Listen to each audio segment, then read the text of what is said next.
Hello and welcome. Have you ever stopped to wonder how a business can sell you something today, but not actually see a single cent of that money for weeks or even months? Well, today we're going to pull back the curtain on the world of credit transactions. We're going to follow one single sale from start to finish to see exactly how it all works. It's a really good question, isn't it?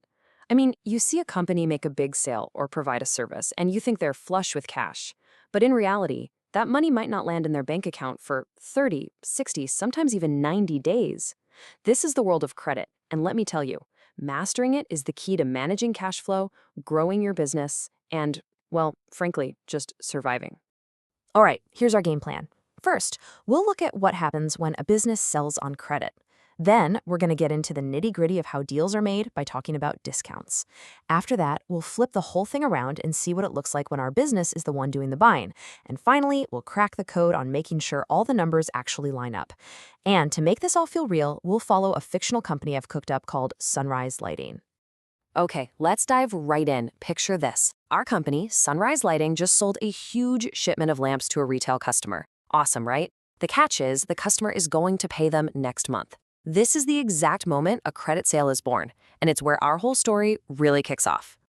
So, this is what we call a credit sale. Now, even though Sunrise doesn't have the cash in hand, they have something that's almost as valuable, a legally enforceable promise of future payment. And in the language of accounting, that promise is a real asset. It's called a trade receivable.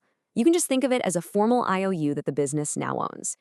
Of course, every single one of these transactions needs a paper trail. The main document here is the sales invoice. That's the official bill for the sale. But, what happens if the customer gets the lamps and some of them are broken? That's where a credit note comes into play. It's basically a reverse invoice. It's a document that officially lowers the amount that customer owes. Now, in any modern accounting system, this whole flow is pretty much automatic and seamless. When Sunrise makes that sale and fires off the invoice, the system instantly updates two places: the main rulebook, the general ledger, and it also keeps a separate running tab for that specific customer.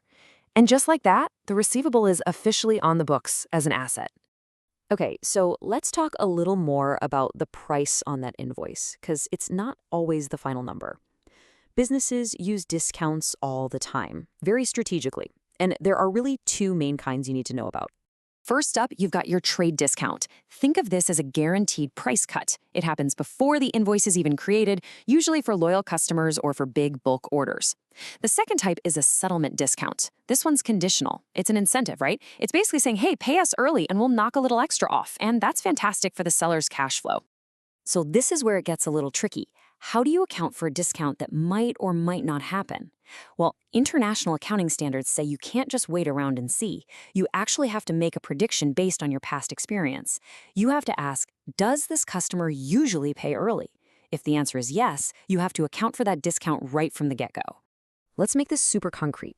Say Sunrise sells some stuff with a $100 list price to a great customer, Moonlight Retail. First thing, that 10% trade discount comes right off the top. Boom! The invoiced amount is now $90. But then Sunrise offers an extra 5% off that $90 if Moonlight pays early. So here's the $1 million question, or, the $4.5 question. When Sunrise records the sale in their books, what number do they use? Do they use the $90 on the invoice, or do they use that potentially lower amount of $85.50? And the answer is, it depends. It all comes back to that one crucial word, expectation. If Sunrise's history with Moonlight tells them, yeah, they're almost certainly going to pay early and grab that discount, then they have to record the revenue at the lower amount, at $85.50. It's all about reflecting the most likely economic reality right from the start. Okay, so we've seen how Sunrise operates when they're the seller. Let's flip the coin. Now Sunrise Lighting is the one that needs to buy supplies, let's say some filaments to make their lamps. And you guessed it, they're also buying on credit. This is a credit purchase.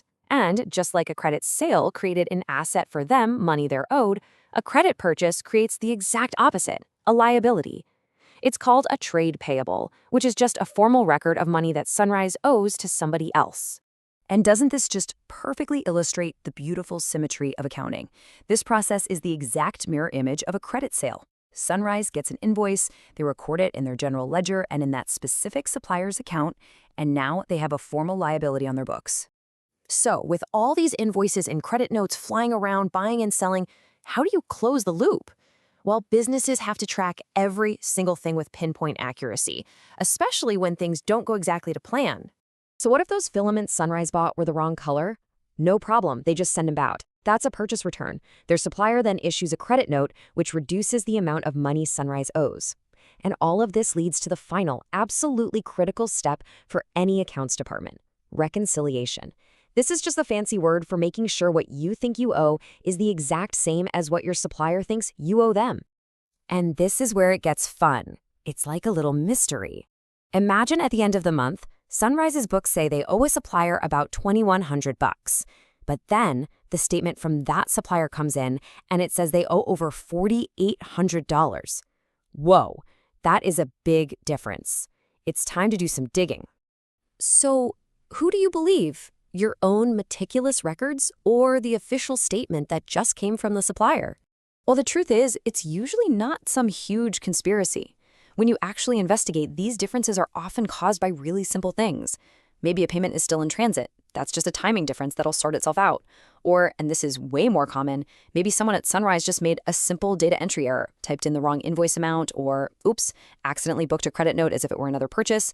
These are the little things Sunrise needs to find and fix in its own records. So after Sunrise fixes its own little mistakes, its records show a new, true balance of about $1,900. They can now fully explain that leftover difference. It was just that payment in transit. And more importantly, they can have total confidence that their own numbers are 100% accurate. And that's the whole point of reconciliation: accuracy and confidence in your own financial data. And that really brings us to our final thought. As we've seen, credit is this incredibly powerful engine for growth. It lets businesses sell more stuff and buy what they need to keep the lights on. But as our little reconciliation mystery showed, if you don't manage it with extreme care, it can easily lead to confusion, errors, and some really serious cash flow problems. So is it a tool or is it a trap? The answer, like most things in business, is that it all comes down to how you manage it. The real question is, are you managing it or is it managing you?